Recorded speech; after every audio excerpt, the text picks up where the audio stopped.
이들이 귀환했느냐? 페르시아 제국이 다스리고 있을 때 바벨론으로부터 나와서 자신과 함께 올라갔던 12가정의 내용을 기록하고 12가정의 수장, 족장의 이름을 기록하고 그리고 그 족장들과 함께했던 그들 가족 무리의 수를 일일이 기록해 놓습니다. 약 1,500명에 걸친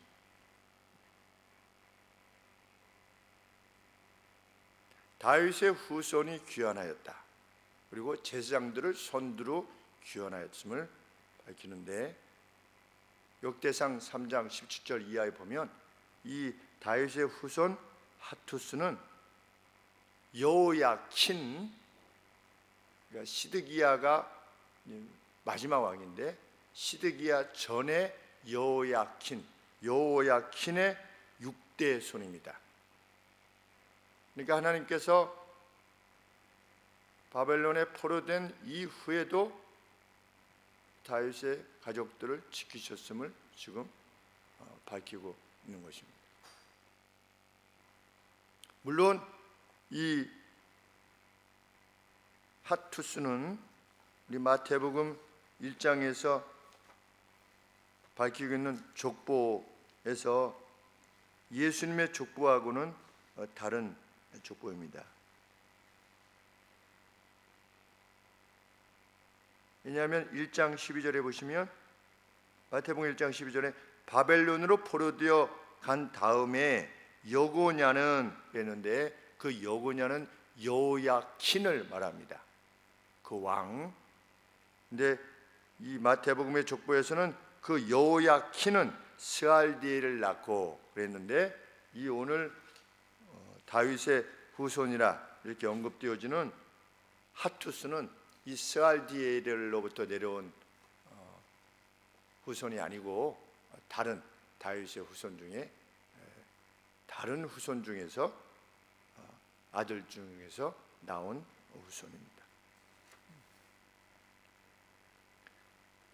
12의 가정을 기록한 것에 대해서 왜 12의 가정을 기록했을까? 이건 족보로 기록된 것이 아니라 12가정, 패밀리가 돌아온 것을 기록하고 있는데 12이라고 지닌 12이 지닌 어떤 그 완전한 수, 하나님께서 좋아하시는 수, 그래서 12지파가 이스라엘이 온전히 돌아왔다라고 하는 것을 표현하는 것으로 여겨진다라고 하는 것이 우리 주석가들의 주석의 내용입니다.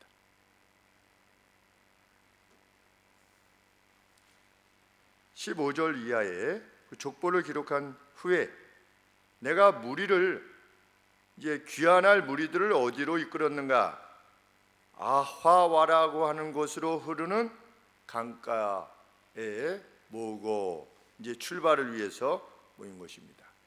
3일간 캠프를 그곳에서 쳤는데 3일간 캠프를 치고 그 캠프 내를 살펴보니 누가 없었다. 제사장들은 있었으나 레위인들은 발견하지 못했다.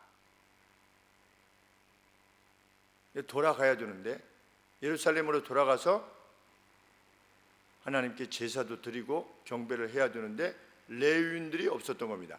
제사장들이 있었는데 레위인들이 없었습니다. 그래서 에스라가 행한 바가 무엇이냐?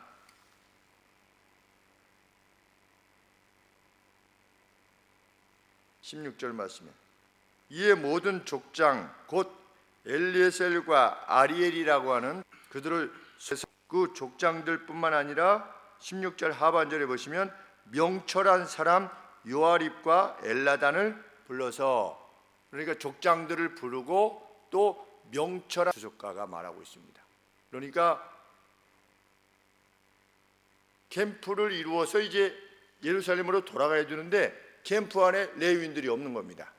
그러니까 이 캠프 내에 있었던 사람들 중에서 족장들, 아주 영향력이 있는 족장들을 부르고 또 율법을 가르칠 수 있는, 율법을 가르쳐 왔던 두 사람의 대표적인 사람을 불러서 누구에게인가로 보내는 겁니다. 지금 누구를 데리고 오라고 하려고 예루살렘으로 돌아가서 하나님의 전을 섬기는 사람들을 소집하기 위해서 어딘가로 보내는 건데 그 사람들은 이 돌아갈 사람들의 캠프 내에 없는 겁니다. 그러니까 그들을 불러서 같이 귀환하게 하기를 원하는 겁니다. 왜 그랬을까요? 그냥 가서 제사장들이 제사 드릴 때 손이 필요하면 사람들이 그냥 와서 소 이렇게 잡았는데 이게 좀 소똥 좀 치우고 이게 좀 제단주 좀 닦고 사람들을 시킬 수 있는데 에스라가 그렇게 하지 않은 겁니다. 왜? 그것은 율법이 명한 것이 아니기 때문에. 율법은 무엇을 명했습니까? 레위인들로 하나님의 전에 수종되도록 셋 어파트한 구별한 사람들로 하여금 하나님 앞에 제사를 드리도록 했습니다. 그래서 그것을 지키고자 했던 겁니다. 그런데 레위인들이 없는 겁니다. 그냥 갈 수는 없는 것입니다. 그래서 레위인들을 찾고 하나님의 전에 수종들었던 이들을 찾는 것입니다. 오늘 우리가 교단이나 아니면 노예에서 강도사를 임명합니다. 강도사는 뭐냐면 도를 강의할 수 있는 권한을 받는 겁니다. 시험을 봐서 이제 신학대학원, 일반 대학 4년을 마치고 신학대학원 3년을 마치고 시험을 봐서 도를 강의할 수 있는 자격을 주는 겁니다. 근데 그 어떤 사람이 그런 어떤 권위와 권한을 교회를 통해서 받지도 않고 내가 내 나름대로 설교할 수 있다고 해가지고 설교를 한다면, 교회를 이루어 간다면 우리 사사 시대에 레위인들이 없으니까, 북이스라엘에 레위인이 없으니까, 또 이 아론의 제사장들이 이 북쪽에는, 북이스라엘 쪽에는 없으니까 북이스라엘에서 어떻게 했냐면 레위인을 불러다가 제사장을 삼은 겁니다. 레위인을 불러서 제사장을 삼는 것은 하나님의 법에 허락되지 않은 건데 그렇게 한 것입니다.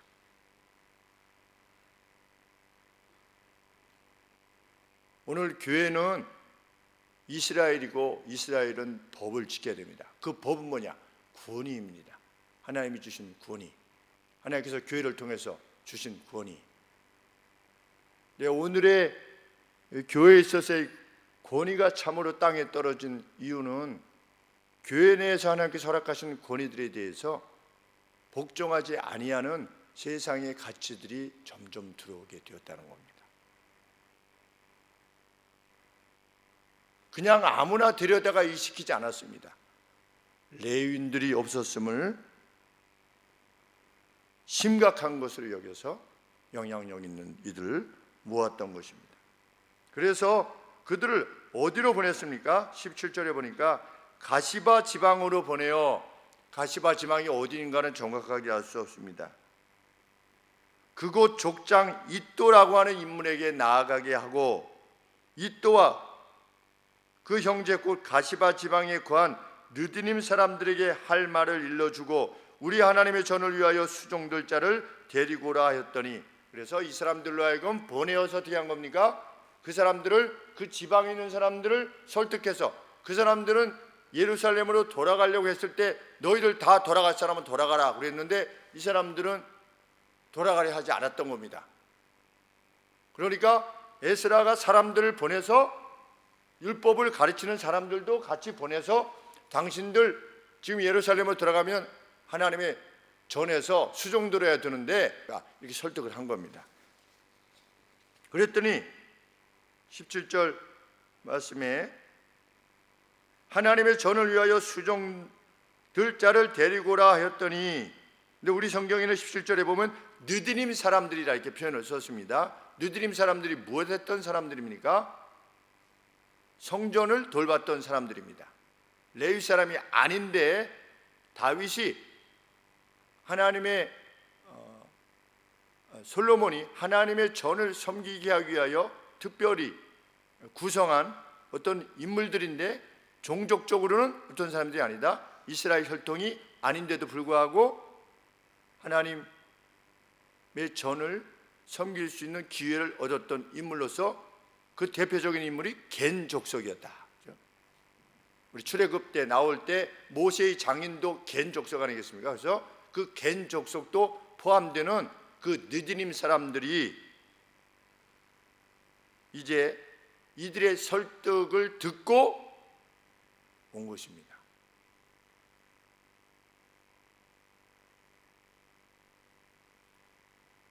그리고 18절에 보시면 레위의 아들 말리의 자손 중에서 그런 것을 보면 레위 사람들도 온 겁니다.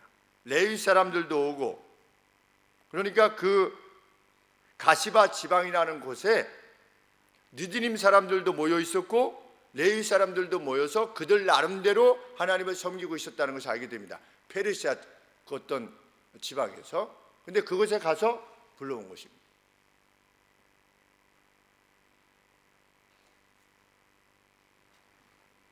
19절 하사바와 무라리 자손 중 20명을 데려오고 느디님 사람 곧 다윗과 방백들이, 다시 설명하고 있죠. 다윗과 방백들이 주어 레위 사람들 그 느디님 사람 중 220명을 데려왔다. 그래서 진영을 이룬 것입니다. 그 이름을 하나씩 하나씩 다 기록했답니다.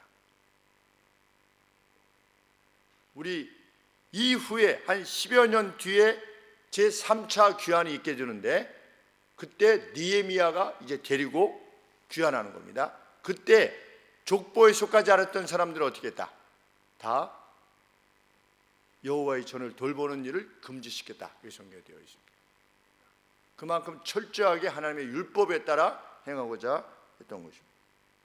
이렇게 이제 돌아갈 진영을 다 구성한 뒤에 21절에 그 뒤에 내가 아하바 강가에서 금식을 선포했다. 이스라엘 백성들이 출발하기 전에 금식을 선포한 겁니다. 하나님께 부르짖자. 내일 부르짖는 것처럼 하나님의 백성들이 모여서 기도하고 찬송하고 기도하고 찬송하고 7가지 제목을 놓고 하나님 앞에 이 땅을 위해서 기도하자. 금식을 선포하고. 우리 1974년에가로 기억이 되는 것 같은데, 제가 고1 때인가로 기억이 되는데, 여의도 아니에요? 78년? 78년이에요? 고1 때? 78년에 우리 빌리그리암 목사님이 오셔서 여의도에서 수십만 명이 모여서 함께 기도하고 찬송하고 예배드리고 나라를 위해서 기도했었습니다. 에스라가 금식을 선포하고 무엇을 위해서? 우리 하나님 앞에서 스스로 겸비하여 우리 자신을 낮추기를. 금식이란 뭐냐? 우리 자신을 하나님 앞에서 낮추는 겁니다. 우리와 우리 어린 것들과 모든 소유를 위하여 평탄한 길을 하나님께 간구하게 하였다. 약 4개월간에 걸쳐서 신속한 그 길을 통해서 예루살렘으로 돌아갔습니다. 이라크의 바그다드에서 그 여정을 무사히 마치고 4개월에 걸쳐서 돌아갔습니다. 그런데 돌아가기 전에 하나님 앞에 금식으로 호소한 것입니다. 하나님, 그 길에서 우리를 보호하여 주시옵소서. 우리와 우리 어린 것들과 우리의 모든 소유를 지켜 주시옵소서. 매복으로부터 지켜주시고 환난으로부터 지켜주시옵소서.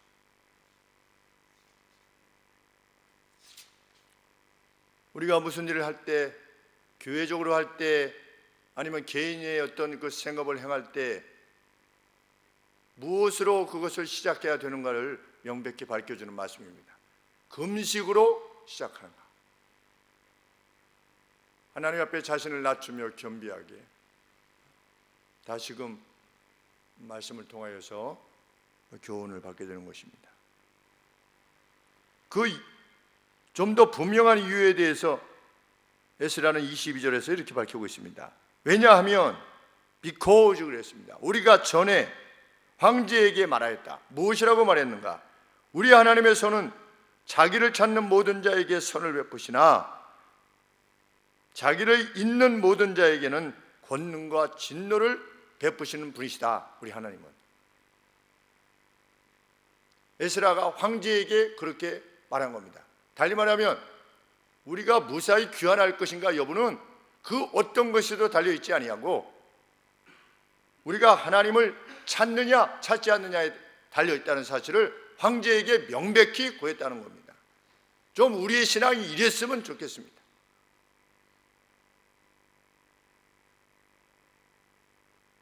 뭐 누가 도와줄 사람, 뭐 일이 이렇게 되면 이렇게 되지 않나, 저렇게 되면 저렇게 되지 않나, 이것이 아니라 전심으로 황제 앞에서 당신들 병력 필요 없다는 겁니다. 당신이 줄 수도 있는 호위 병력 필요 없다는 겁니다. 우리는 그것 없어도 하나님의 손이 우리와 함께 하시면 우리는 간다는 겁니다. 그렇게 말했다는 거지요. 그렇기 때문에 하나님 앞에 호소하는 것이 필요했다는 겁니다. 그래서 하나님 앞에 호소한 것입니다. 자기 자신을 낮추며 금식으로 호소한 것입니다. 그래서 22절 하반절에 보시면 길에서 적군을 막고 우리를 도울 보병과 마병을 왕에게 요청하는 것을 수치스럽게 여겼다. 참, 이것이 예수님 믿는 사람이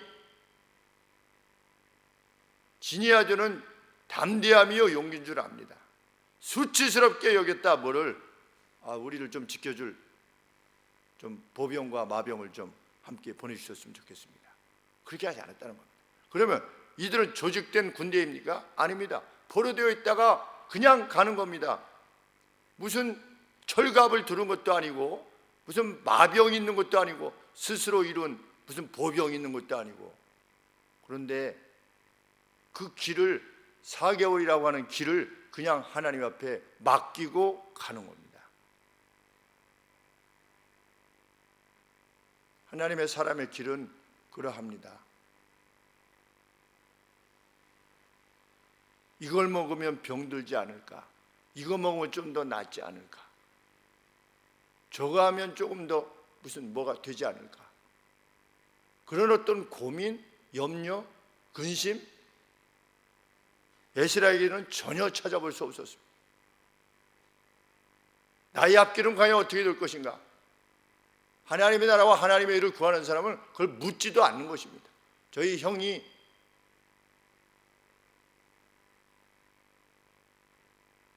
동기 목사들하고 이렇게 별로 만나는 것을 좋아하지 않는데요. 왜 그러냐고 했더니, 야, 은퇴하면 뭐 연금은 어떻게 돼? 뭐 얼마나 나와? 뭐 교회에서 이렇게 뭐 좀 어떻게 해줄 수 있어? 우리 교회는 좀 약해서 이렇게 좀 뭐 이래. 우리 교회는 어때? 늘 그런 얘기만 하는 걸 듣고 나가고 싶지가 않다는 겁니다. 그럼 저희 큰형 목사가 저한테 해준 말입니다. 우리 그리스도인들이 고작 생각하는 것이 어떻게 먹고 살 것인가? 그것이 자신의 삶에 있어서 최우선의 최고의 관심사라면 얼마나 수치스러운 일인가? 여기 그렇게 말하고 있지 않습니까? 우리를 도울 보병과 마병을 황제에게 구하기를 우리는 수치스러워했다.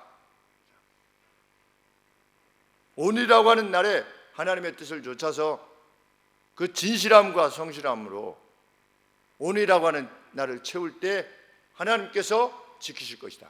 그 여정이 사막의 길이요 매복한 도적의 무리가 들끓는 그 아라비아 광야, 그 조승달 루트가 그 아라비안 나이트 같은 거 유명하지 않습니까? 다 탈취하고 다 가져가는 겁니다. 빼앗고. 그 도적들 아니겠습니까? 다 도적들. 그 길을 가는 겁니다. 그런데 황제에게 구하지 않았던 겁니다. 이러한 담대함이 믿는 이들에게 있기를 원하는 것인데 시대마다 누구에게나 있지 않고 7,000명 있는 겁니다. 7,000명. 100만 명 중에 7,000명. 그때 당시에 이스라엘에 약 100만 명 정도로 추정된다고 하는데, 인구가 100만 명 중에 7천 명이 바알에게 무릎을 꿇지 아니하고 이 길을 갔던 것입니다.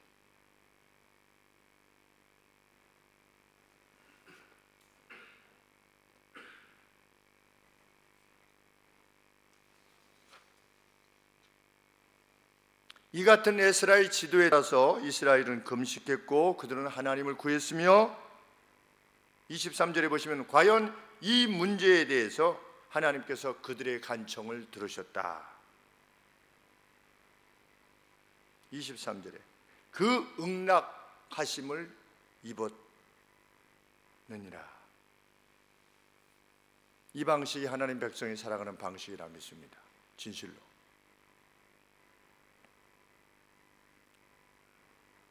에스라는 금식을 선포한 이후에 지도적인 제사장들 12를 구별해서 그들에게 무엇을 맡겼냐면 하나님 앞에 드릴 예물들을 맡겼습니다. 아닥사스다 왕이 주었던 것, 그의 모사들이, 카운셀러들이 주었던 것, 그들의 관원들이 주었던 것, 그리고 모든 이스라엘 백성들이 드렸던 은과 금과 기명들, 기구들,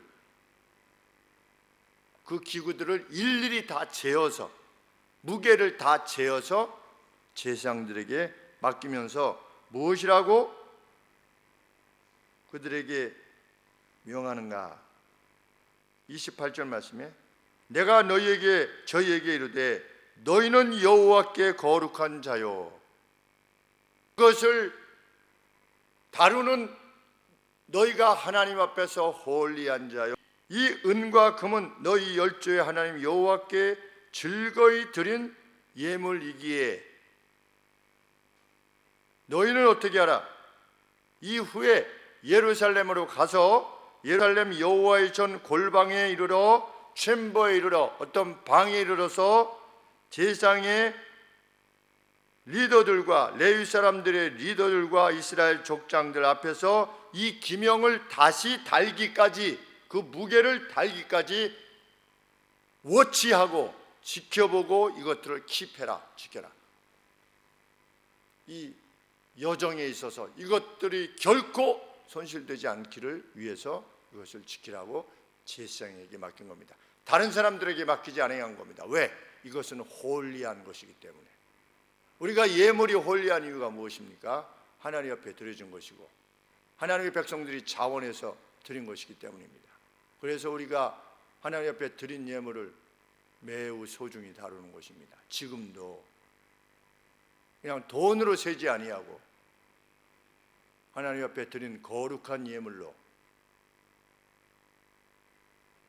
감히 제사장 이외의 사람들이 손대지 못할 만큼 하나님 앞에 드려졌던 그 예물이 거룩하게 홀리한, 이 장소가 홀리한 것인 것처럼 이 건물이 하나님 앞에 홀리한 것이죠. 그래서 제가 이 예배당이, 이 건물이 하나님 앞에 깨끗하게 청결하게 사용되어지기를 원해서 뭐라도 떨어져 있으면 죽는 것입니다. 왜? 이 전 전체는 하나님의 전이기 때문에. 하나님의 이름이 관계되어진 모든 것들은 홀리한 것입니다. 에스라는 이 돈이 정말 귀한 돈이니 금고같이 잘 지켜라, 이런 뜻이 아니라 너희도 홀리하고 예물도 홀리하니 어떻게 해라? 하나님 앞에 드려질 때까지 이 예물의 거룩함을 지켜라, 이렇게 명한 것입니다.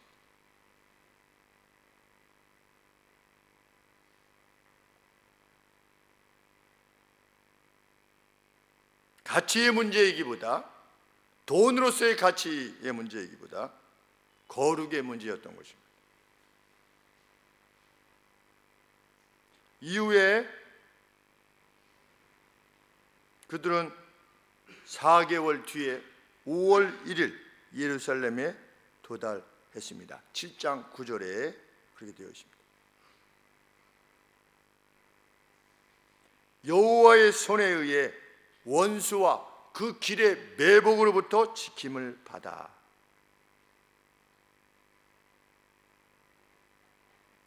31절에 정월 12일에 우리가 아우와 강을 떠나 예루살렘으로 갈새 우리 하나님의 손이 우리 위에 계셔서 대적과 원수들과 길에 매복한 자들이 있었다는 겁니다. 그런데 원수들과 길에서 매복한 자들의 손으로부터 우리를 지키셨다. 어떻게 지키셨는가에 대한 기록은 없습니다. 그런데 우리가 성경에 보면 하나님께서 천사 한 명을 보내도 18만을 송장으로 만드셨음을 기억합니다. 매복에서부터 우리를 지키셨다.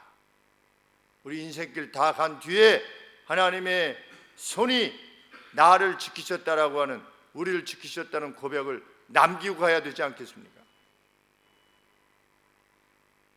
저희 외조모가 남기고 가셨고 저희 아버지께서 남기고 가셨던 하나님의 손이 나를 지키셨고 너희를 지키셨다. 이북에서 황해도에서 그 어떤 것도 지니지 못한 채 몸만 빠져나왔던 내가 70년이 지난 지금 이같이 가계를 이루고 노년을 하나님 안에서 행복하고 아름답게 지낼 수 있었던 것, 하나님의 손이 나를 지키신 것이다 라고 고백하셨던 것처럼 우리도 그런 고백을 남기게 되리라 믿습니다. 이후 35절에 보시면 3일간의 휴식을 지낸 다음에 도착 4일째에 그들이 지니고 왔던 모든 것들이 하나님 앞에서 예루살렘 전 안에서 세워지고 그것이 다시 다 달아진 후에 돌아온 이스라엘 온 백성들이 하나님께 속죄와 번제제를 드렸다. 속죄제와. 얼마나 감격스러웠겠는가 하는 생각을 하게 됩니다. 그리고 제일 마지막에 우리가 또 황제의 조서를 왕의 관원과 강 서편 유프라데스 강 서편 총독들에게 부침해 저희가 백성과 하나님의 전을 서포트했다.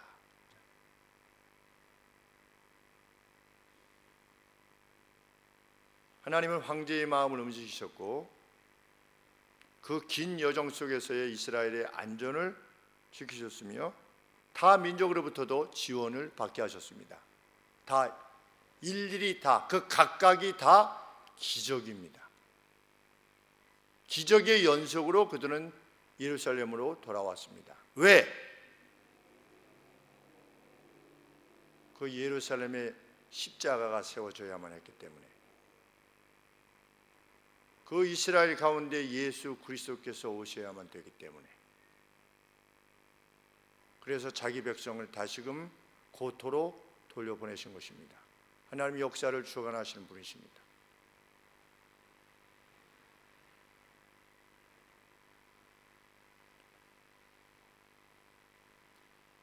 초반에 함께 가고 싶어 하지 않았던 레위인들과 르디님 사람들처럼 페르시아 제국에 이미 자리 잡고 살았던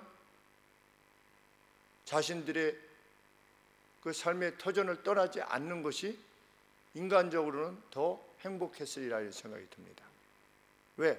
거기는 풍요가 있고 문명이 있었던 곳입니다. 그러나 우리가 느헤미야서를 보면 불과 10여 년 뒤에 도착했을 때 느헤미야가 소식을 들었을 때 어떻게 했다? 성문이 다 불타고 예루살렘이 다 회파되고 그곳에는 다른 민족들이 와가지고 에돔 사람 도백이라는 자가 와가지고 그렇게 이스라엘 사람들을, 남아있던 이스라엘 사람들을 괴롭혔던 것처럼 그것은 어떻습니까? 촌이고 아직 문명화되지 않은 그 어떤 곳이고 그곳에 가면 원수들이 있고 이곳에는 이미 보호가 된 겁니다. 마치 이민 간 것처럼 미국으로 이민 간 것과 마찬가지지요. 요즘 사람들이 미국으로 이민 가려고 하지 않습니까? 선진국으로 이민 가려고 합니다. 인간적으로 치면 귀환하지 않은 것이, 그것에서 자식들을 낳고 사는 것이 인간적으로 더 평화했을 겁니다. 더 번영이 이뤘을 것이고. 그러나 하나님의 백성들은 돌아왔습니다. 그 돌아옴에 있어서 하나님께서 지키셨고, 그 지키심의 그 기적들을 보고 그들은 하나님이 그들에게 주신 미래에 보낼 메시아에 대한 확신을 지니게 되었을 것이 분명합니다.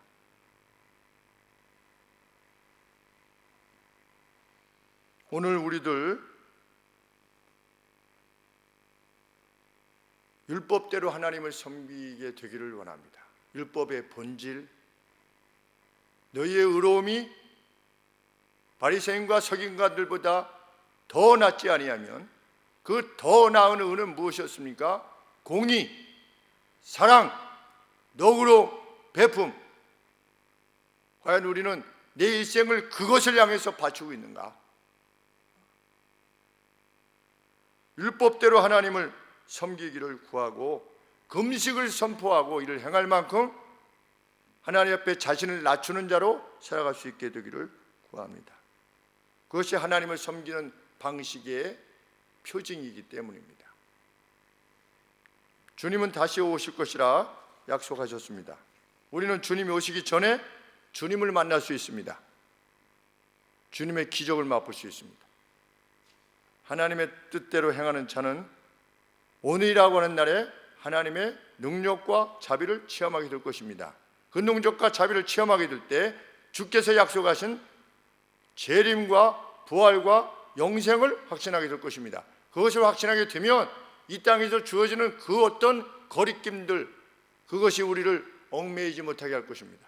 그 어떤 미움도, 거리낌도, 두려움도 우리도 행할 수 있을 것이며 느헤미야가 행했던 바대로 그대로 행할 수 있을 것입니다.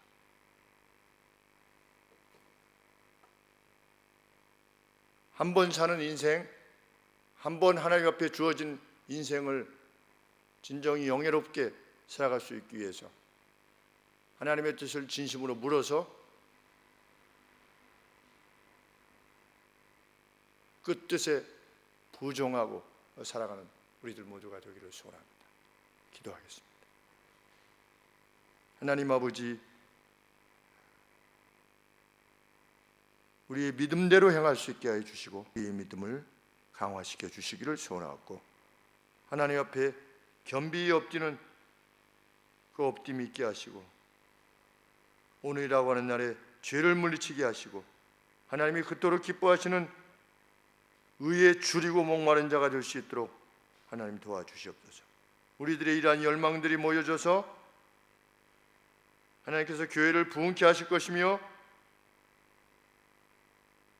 부활과 영생을 알지 못하는 자들에게, 그 영혼들에게 참된 소망을 주실 것이며, 그들에게 진정한 생명, 영원한 생명을 주실 것을 믿사오니 주님이 힘다하여 용기 있게 나가는 저희 되게 하여 주시옵소서.